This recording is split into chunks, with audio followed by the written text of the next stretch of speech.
Tingnan nyo. Diba? Ay, sorry. Yung video ko. Oh. Ang ganda ng image. Ang bango. Ang bango. Ang bango ng isda.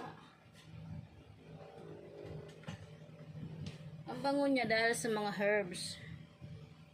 Diba? Yung ganong hiwa.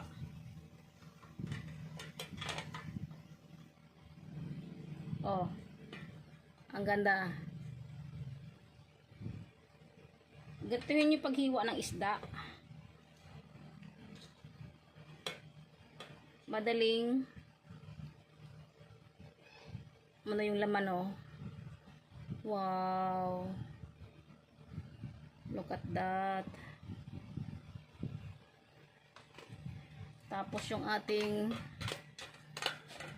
steam ng talbos ng kamote.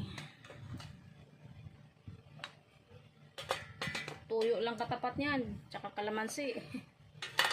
Ayos na. Yung pusa ko di makapaghintay. Ito na yung ating finished product ng steam talbos.